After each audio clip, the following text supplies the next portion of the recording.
pour vous dire les choses, assez Chevalier est sous la neige.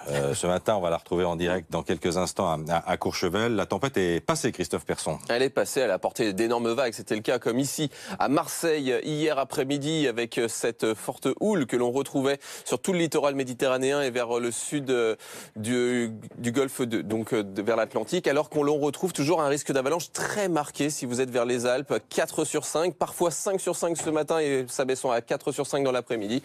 Alors qu'il y a encore des phénomènes glissants sur l'extrême nord, car on a eu beaucoup de neige, les températures sont encore proches de 0 degré. C'est le cas par exemple à Lille, sur le nord et sur le Pas-de-Calais, alors que les éclaircies reviennent par la partie ouest, avec encore quelques averses ci et là, quelques flocons de neige, c'est ce que l'on voit en blanc sur la carte, encore un peu de neige sur les Alpes du Nord, vers le Massif central, quelques flocons sur le département du Nord ou encore vers les Pyrénées. Le vent souffle à 70 km/h près de la Méditerranée. En revanche, la Corse reste sous la perturbation aussi bien ce matin que cet après-midi, alors que sur toute la partie ouest, il fera de plus en plus beau. Il restera cet après-midi de rares précipitations sur la partie est. Les températures, vous l'avez compris, sont donc en baisse encore par rapport à hier. -1 pour Rennes ou encore à Rouen, 0 pour Lille, -1 pour Grenoble. Et cet après-midi, température là aussi en baisse. On retrouvera 6 degrés à Paris, 10 quand même pour Brest, 11 pour Biarritz, le maximum pour Bastia avec jusqu'à 15 degrés. Avant une nouvelle perturbation, ce sera pour la journée de demain. Et à l'avant de celle-ci, on retrouvera une nouvelle fois de la neige vers les Ardennes ou vers la Lorraine.